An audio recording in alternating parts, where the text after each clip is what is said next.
Welcome to the deep dive.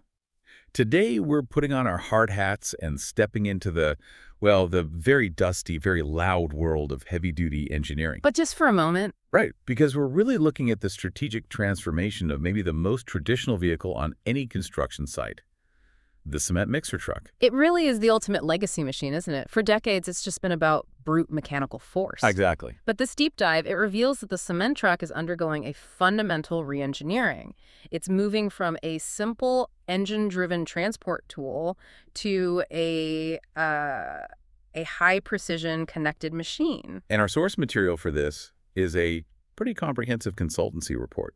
It's basically a blueprint for the entire engineering effort. The mission is defined as the Electric Supermix System Design and Development Project, and it has to be executed under the most rigorous standards. We're talking the V-model framework, specifically targeting automotive SPICE capability level 2. And, critically, achieving functional safety compliance with ISO 26262. So this isn't just, an electric conversion for greenwashing. Yeah. Not at all. This is about leveraging electric control to meet incredibly stringent requirements for power, for operational economy, and for absolutely critical safety standards. The engineering rigor required here must be immense. It is, because you're trying to transform a product while at the same time ensuring it performs its primary function, which is managing this unstable, non-Newtonian material like concrete with zero compromise on safety or quality. And that tension is really the key insight right from the start, isn't it? This project forces what the report calls an uncomfortable cross-domain integration. That's a great way to put it. You have electrical engineers who suddenly have to care deeply about concrete rheology. Right. And you have software architects defining safety concepts for very real, very physical hazards. So the fundamental shift is that the product moves from being a simple transportation tool to, what did the report call it? A smart concrete management terminal. A smart terminal. I like that. The strategic mandate is really clear. The only way to achieve superior material quality and system integrity in the future market is through this kind of engineering rigor. Okay, let's unpack this then. The future isn't about bigger engines. It's about control software, functional safety, and data-driven precision. So when you start a systems engineering project this large, the first step is always non-negotiable, defining the scope. If the scope is blurry, the project just collapses under change requests. It's that simple. And our sources clearly delineate the system of interest, the SOI, as the electric upper structure, or EEUS. Yeah, and defining that boundary is so crucial, especially because the automotive industry is, obsessed with electrification right now. We need to be crystal clear. The EUS is not the P2 chassis hybrid system that drives the wheels. Okay, that's a key distinction. That chassis system provides the high voltage power. The EUS just manages that power for the drum. So if the chassis has its own P2 hybrid system, the EUS is basically a dedicated power takeoff replacement. A much smarter one. A much smarter one, exactly. So what falls under the EUS team's direct responsibility then? It's the entire drum function chain. So that starts with the high torque, low speed drive, the 400V dedicated permanent magnet synchronous motor, the PMSM, and its specialized planetary gear reducer. Right.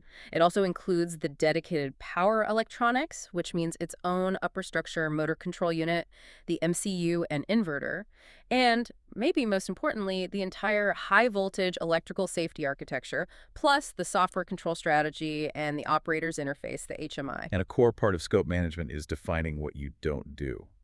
So they must also explicitly define what they exclude. Absolutely.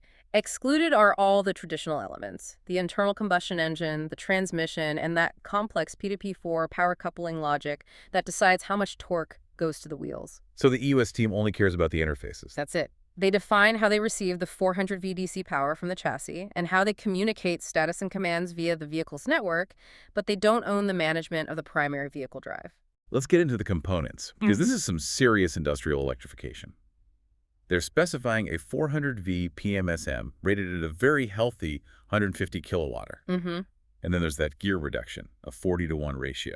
Well, that 40-to-1 ratio is a necessary translation step. You have to convert the high-speed moderate torque of an electric motor into the extremely high torque, low speed environment you need to agitate, 12 cubic yards of concrete. So that gear train is effectively matching the performance of the huge, bulky hydraulic systems they're replacing. Exactly, but with much, much greater control precision. You mentioned this is a separate, dedicated system. I have to ask, why can't the main traction inverter just handle a secondary load like the drum?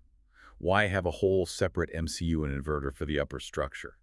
It comes down to load segregation and fault independence. Okay. If you tried to use the main traction inverter, the drum control would be fundamentally tied to the driving dynamics. So when the driver accelerates rapidly or the chassis system has a fault, the drum performance would suffer. I see. By giving the EUS its own dedicated MCU, they achieve complete decoupling.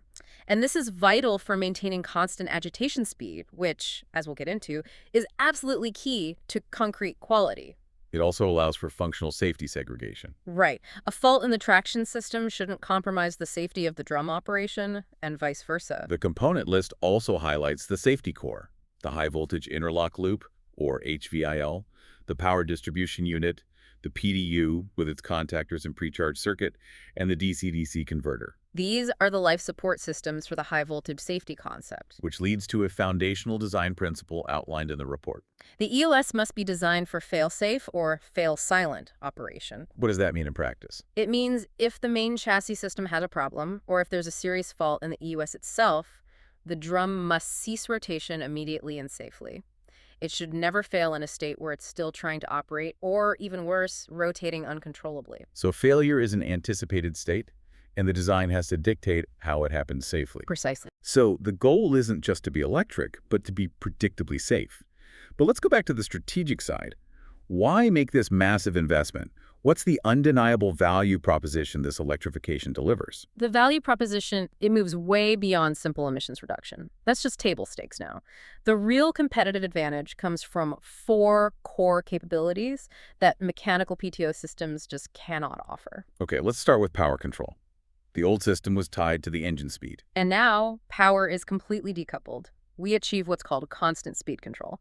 So imagine you're driving up a steep hill, the engine has to work hard, RPMs fluctuate, and the hydraulic pump flow is inconsistent. Right. With the EUS, the electric motor just draws power directly from the 400V bus, maintaining a rock-steady, digitally controlled agitation speed, usually between 2 and 6 RPM, regardless of what the driver is doing. And that stable speed directly impacts the quality of the end product. It does, which is the second point. Quality. For decades, the industry has relied on the slump cone test. It's messy, it's manual, it's a post-delivery test, and basically the operator's judgment. Okay. Now we transition to digital slump monitoring. We're actually using the motor's incredible sensing capabilities to tell us, in real time, the actual workability and viscosity of the concrete inside the drum. That's a huge leap. Third, safety. We're moving from just basic mechanical guards to a full-on functional safety mindset. That is the requirement to meet ISO 26262. It's the difference between, hoping nothing goes wrong and proactively engineering protection layers into the hardware and software to mitigate specific severe hazards like unintended rotation. And finally, operation. Construction is moving into dense urban environments, nighttime work. And this is a huge market differentiator. Traditional PTO systems are incredibly noisy, especially when discharging. The EUS allows for silent discharge using battery energy. How quiet are we talking? The report targets noise levels below 72 dBA. That opens up major logistical opportunities for working in residential areas or complying with strict overnight noise ordinances. It completely transforms the usability of the vehicle. So if I'm understanding this, the investment in this complex 400V EUS is justified because that electric precision delivers market-leading quality, mandatory safety compliance, and unparalleled operational flexibility. It's the control that matters, not just the power. But that level of digital control, it requires solving 3 pretty fundamental, incredibly difficult technical hurdles. Yeah, these aren't just minor engineering details. These challenges really define the capability limits of the whole system. And challenge number 1 is the promise we just made. Constant speed rotation control, maintaining that stability under extreme dynamic loads. Right. We establish the target, maintain the agitation speed with minimal torque fluctuation, targeting less than plus or minus 5% variation. Plus or minus 5%. Which, if you think about the dynamic environment of a cement mixer, that's, incredibly difficult. So why is that stability so important from a material science perspective? What's happening inside the drum? It all comes down to something called segregation. Concrete is a mix of aggregates, sand, gravel, stone, all suspended in a cement paste. If the drum rotation speeds up or slows down significantly, the material starts to separate.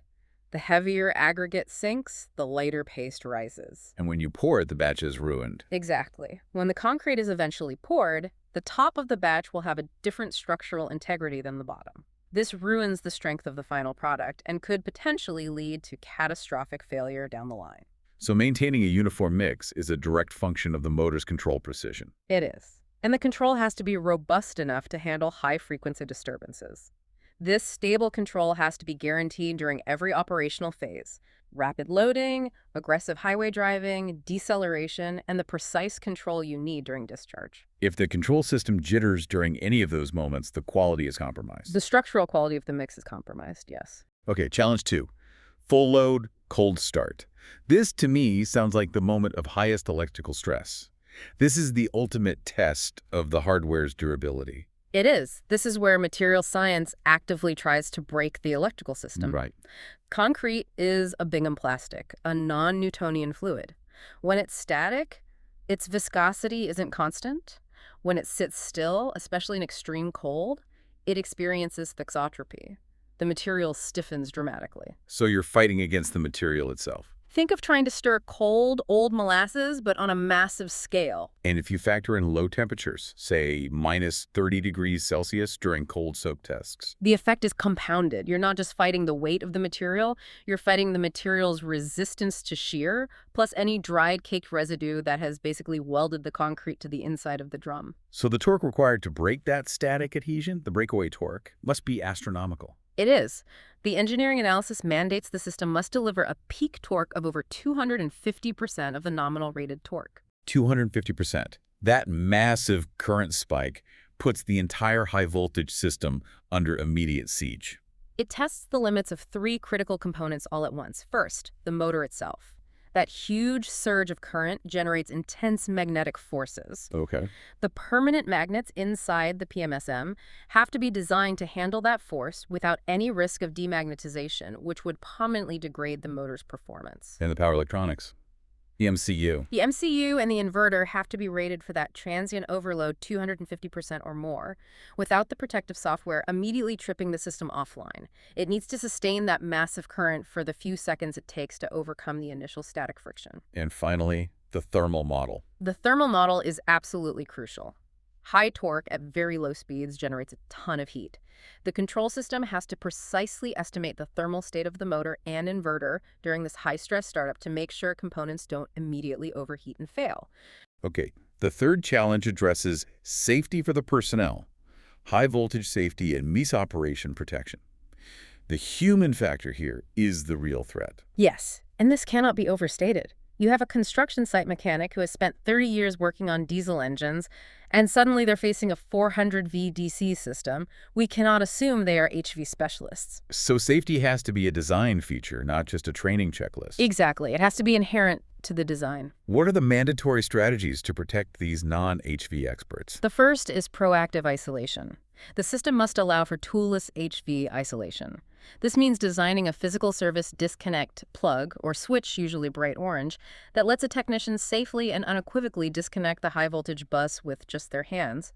No specialized insulated tools required. It provides a guaranteed point of isolation. A guaranteed physical point of isolation, which brings us to the physical high-voltage interlock loop, the HVIL. A watchdog circuit. It is. It's a low-voltage circuit that's physically routed through the connection points of every critical component. The PDU, the MCU, the motor junction box, the service plug. If any of those covers or connectors are opened or removed, the physical circuit breaks and the controller is instantly alerted. But the final, and maybe most terrifying risk, is the residual charge stored in the system's capacitors. That's where the forced discharge policy comes in. Even when the main contactors open and cut the battery supply, the DC link capacitors inside the inverter still hold a dangerous charge. So the ES controller must actively use internal circuits or resistors to discharge this residual voltage. The ECE R100 regulation mandates that the residual voltage must drop below the safe threshold of 60 volts within 5 seconds. But the design goal is even faster. Oh, much faster. The goal is to detect that HVIL break and cut the main contactors in under 150 milliseconds, ensuring the discharge process starts almost instantly. This rapid voltage decay is the absolute last line of defense against accidental electrocution. So we've defined the strategic goals and the technical hurdles. Now we look at the process required to engineer a solution that meets those demands. The V-model left side, focusing on definition and decomposition. Right, this is where we establish the golden thread of traceability. The V model requires strict documentation showing how the high-level vehicle requirements, like the vehicle shall maintain material quality, are decomposed down through subsystem requirements, and then finally into precise, measurable hardware and software technical requirements. And that rigor is essential for achieving ASPACE capability level 2. It is. It proves that the development process itself is managed and controlled. So what does that traceability look like in practice for the U.S.? Can you give us some specific examples of those subsystem requirements? Sure. Take the functional requirement related to agitation. The SSR mandates the agitation speed control accuracy must be plus or minus 1 RPM, though engineering is probably pushing for plus or minus half an RPM to maximize mix quality. On the dynamic side, the system needs to be responsive. So the SSR defines the discharge mode speed response time.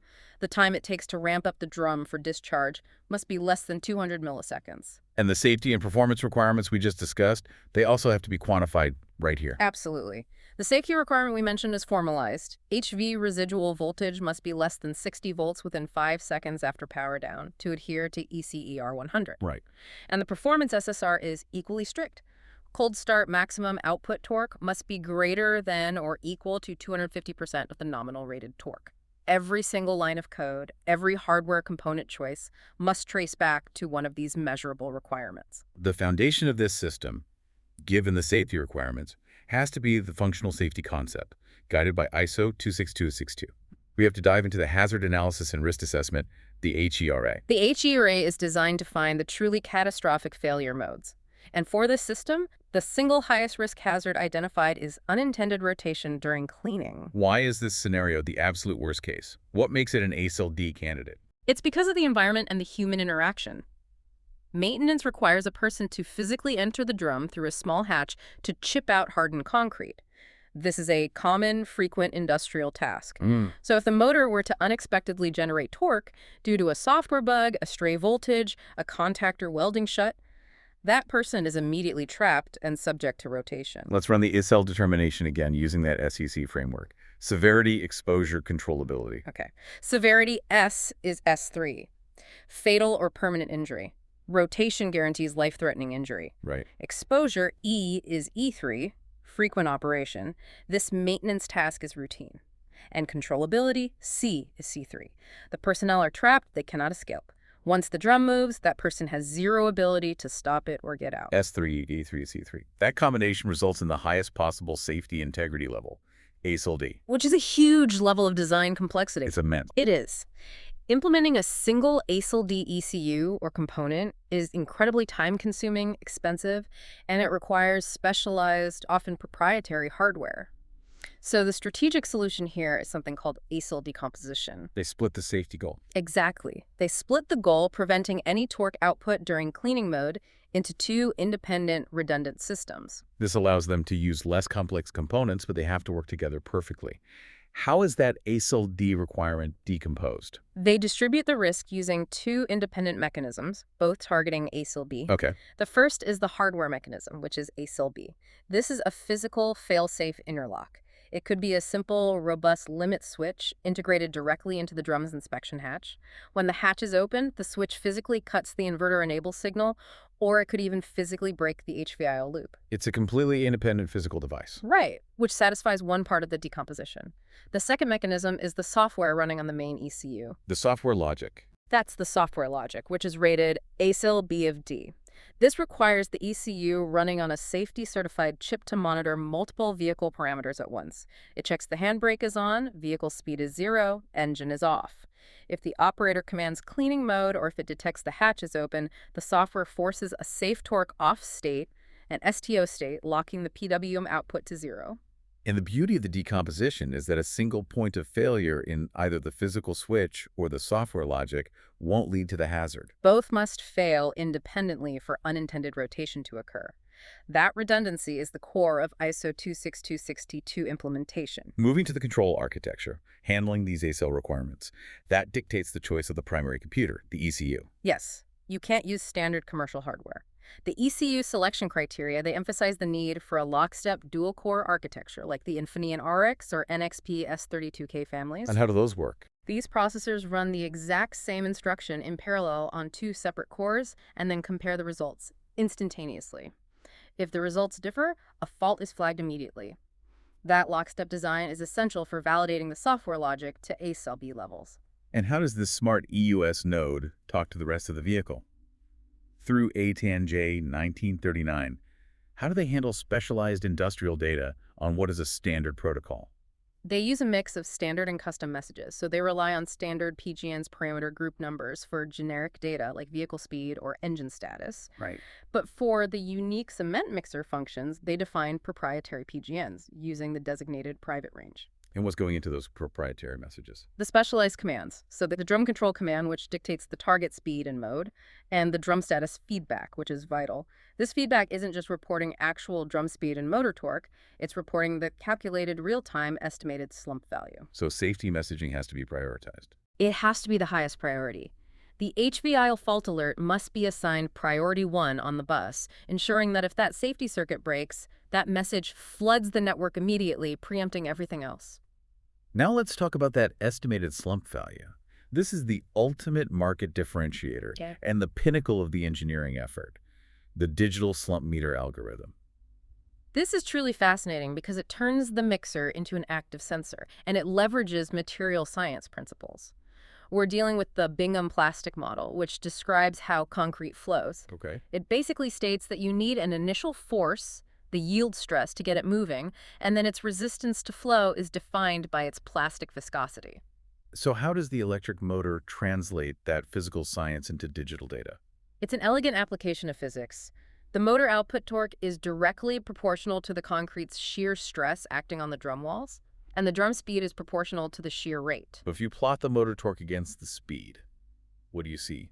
The system runs a quick, automated test. It takes precise torque readings at multiple agitation speeds, say 2 RPM, 4 RPM, and 6 RPM. Right. By plotting that torque speed curve, the software can analyze the resulting data.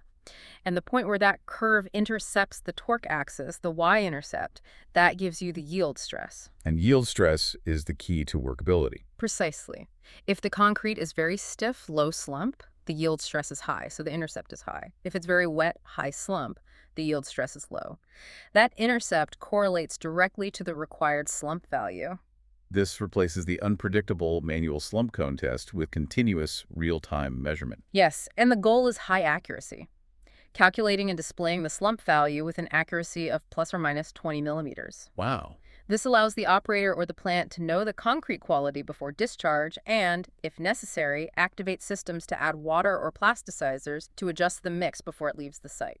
And for the control itself, how do they ensure that constant speed stability against the unpredictable load and a fluctuating 400V bus? They use a highly sophisticated control algorithm. It's a closed-loop PID controller, but it's enhanced with feed-forward compensation. Okay, what does that mean? The system estimates the baseline weight of the concrete and applies a calculated baseline torque before the PID loop even starts compensating. This makes the system incredibly responsive. On top of that, they include voltage compensation. So if the battery bus voltage suddenly drops, the algorithm compensates for the electrical loss to maintain the precise torque output for constant drum speed. So the V model left side created the design. The right side has to prove the design meets every single requirement, especially for safety. And the central mantra for a 400V system has to be shifting validation left. Testing in simulation before you risk expensive high-power hardware. HIL, hardware in the loop testing, is the primary tool for that. It is. For a system of this power and safety criticality, you have to verify the ECU and inverter performance against real-world scenarios, including faults, before you ever commit to final physical prototypes. What needs to be simulated to replicate the EUS environment? I imagine it's pretty complex. The HIL platform has to be incredibly robust. You need a real-time simulator running high-fidelity models of the vehicle, the battery, the electrical network. But the critical piece is the e-motor emulator. With that. It's a complex piece of hardware that doesn't just mimic the load inertia. It simulates the precise electrical characteristics inductance, back EMF, of that 150 kilowatt PMSM. This lets the team plug in and test the actual flight-ready 400V inverter and ECU hardware without ever connecting the giant, expensive physical motor. And the load modeling has to be equally sophisticated, right? Simple inertia won't cut it because the load's constantly sloshing around. Exactly. You cannot use a fixed inertia model. The simulation demands an advanced variable inertia model that captures the dynamic physics of the concrete mass. Okay. As the drum rotates, the centroid of the concrete mass shifts periodically. It moves up and then crashes down slightly. This generates a powerful, low-frequency, pulsating torque disturbance that is constantly trying to speed up and slow down the motor. And why is replicating that pulsating torque in HAL so vital? It's the ultimate stress test for the control system. The HIL verifies whether the PID control loop and its feed-forward compensation are robust enough to actively suppress those speed fluctuations. If the PID tuning is off, the HIL simulator will show excessive speed variation, failing the core plus or minus 5% requirement before they've even built a truck. And then you have the fault injection unit to test the worst-case scenarios. Right. We have to verify fault responses. So we simulate a J1939 bus off where the communication network just fails to confirm. The ECU immediately enters a safe fail-silent state. We simulate a sensor loss, like a resolver open circuit. But the most critical must be the simulated HVL break. Oh, by far. The test must confirm that the system detects the break and cuts the main high-voltage contactors in less than 150 milliseconds. It proves the hardware and software response time meets the safety mandates under simulated failure. Once HIL is successful, we move to physical reality. Vehicle validation, documented in the DVP&R, the Design Verification Plan and Report. This is where we confirm everything holds up when you expose it to the real, harsh elements. And the EOS system operates in arguably the harshest environment possible. Constant dust, cement powder, vibration, cleaning chemicals. So we rely on ISO 16750 standards for environmental testing. Tell us more about the ice water shock test. It sounds like you're intentionally trying to destroy the product. That's precisely the point. It simulates the thermal extremes of winter operation driving through deep puddles or high-pressure washing after a long run. The motor is intentionally heated to its maximum operating temperature, around 80 degrees Celsius, and then it's subjected to a direct, sustained spray of 0-degree ice water. That's a massive thermal delta. It is, and it checks the integrity of every seal, gasket, and housing. If the IP6K9K sealing requirements are compromised, water gets in, and you get catastrophic electrical failure. And the vehicle itself is a source of constant vibration. Right, so we need over 200 hours of random vibration testing using the specific profile of a commercial heavy-duty chassis. And crucially, this is combined with the low-frequency, high-amplitude shocks caused by the constantly agitating concrete. And then corrosion. 720 hours of salt spray corrosion testing to ensure long-term reliability in coastal regions or on salted winter roads. Beyond durability, the functional testing needs to confirm that the sophisticated software actually delivers the promised value. This is where the slump correlation calibration comes in. This is the definitive proof point for the digital slump algorithm. It's a meticulous process. First, the team prepares 5 standard batches of concrete, each with a known targeted consistency from very dry to very wet. And the physical standard has to be established first. Yes. For each batch, they perform the manual physical slump cone test to get a perfectly accurate ground truth measurement in millimeters. Then they run the EUS, recording the motor torque data at those precise speeds, 2, 4, 6 RPM. The electrical estimates are then mathematically cross-referenced and run through a regression analysis against the physical measurements. This is how they fine-tune the algorithm's coefficients, making sure the motor's electrical language perfectly translates into the material science language of slump. To get that plus or minus 20 millimeter accuracy. Exactly. They also perform a segregation test to validate the constant speed control. How does that work? A full load of concrete is transported, agitated at the minimum 2 RPM, often for 2 hours, a long-haul scenario. When the truck arrives, samples are extracted from the very first concrete discharge and the very last. And you compare them. You measure the aggregate distribution. If the EUS maintained constant, stable speed, the aggregate content should be uniform, proving the system prevents segregation and guarantees quality from the first yard to the last. Finally, the ultimate stressor. Extreme climate verification.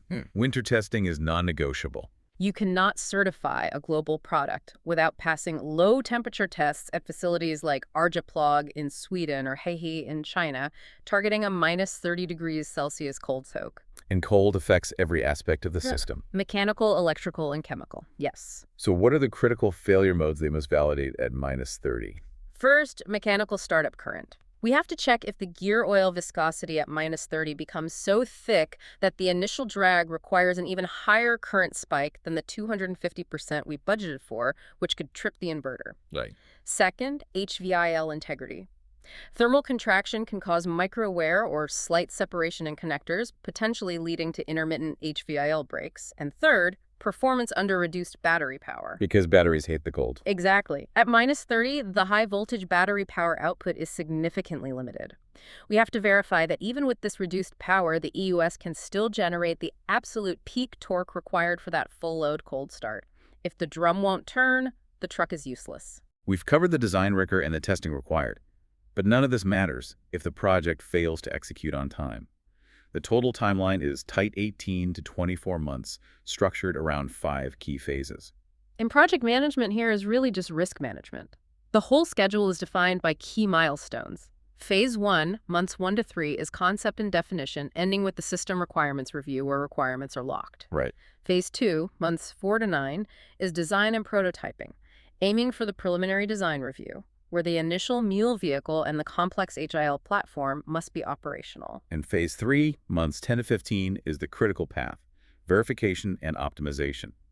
This is where the single biggest bottleneck lives. That bottleneck is the winter testing window. It is non-negotiable. To be certified for the following winter market, the test vehicles must be ready by month 12 to catch that 3 to 4 month cold weather window. So if the HIL platform isn't validated, or the mule vehicles aren't built, or the software isn't stable by M12, the entire project faces a catastrophic 12-month delay.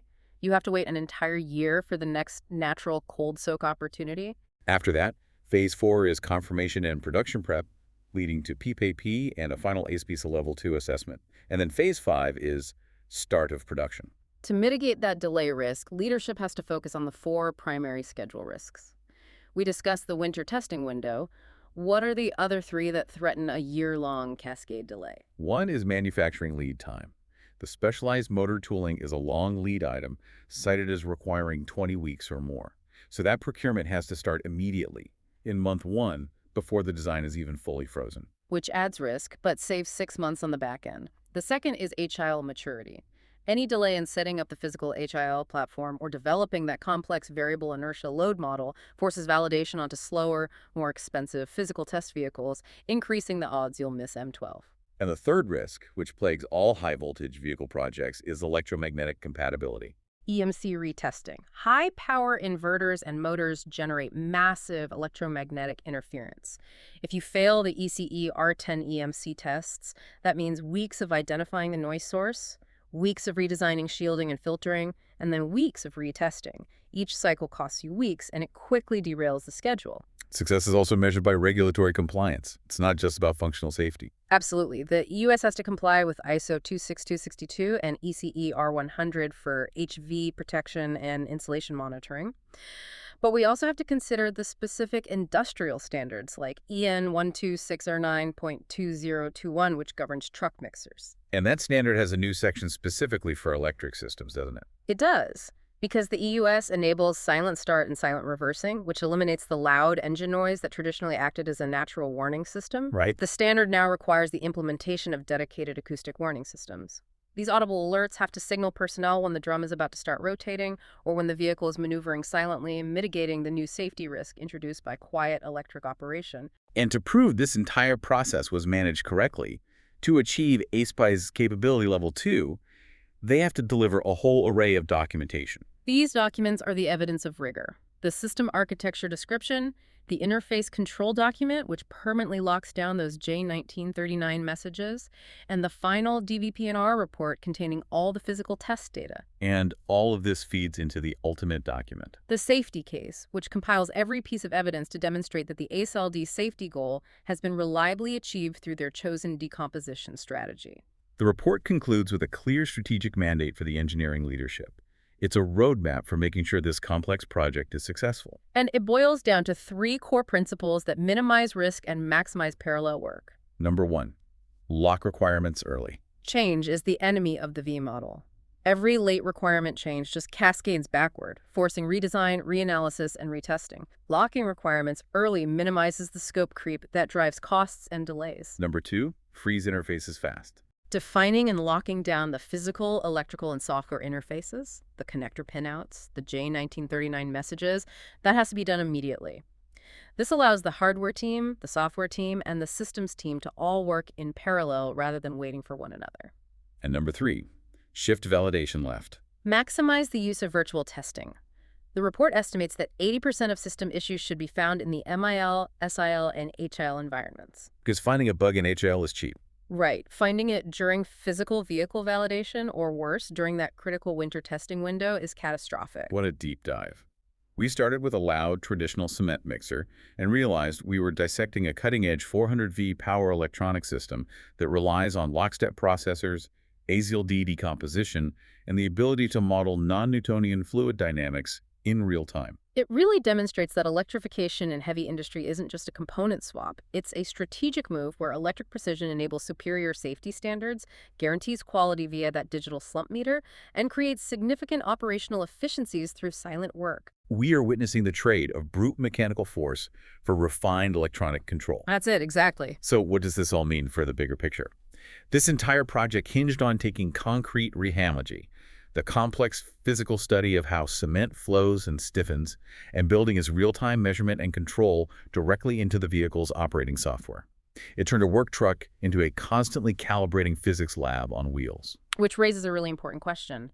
If this level of control requires integrating material science into automotive software, what other seemingly unrelated physical properties will future smart heavy vehicles be designed to measure and actively control in real time? Will earth movers automatically measure and adjust to soil density? Will agricultural sprayers constantly adapt flow rates based on wind shear? The convergence of material properties and vehicle software is fundamentally changing how these machines operate. A compelling thought to Milan.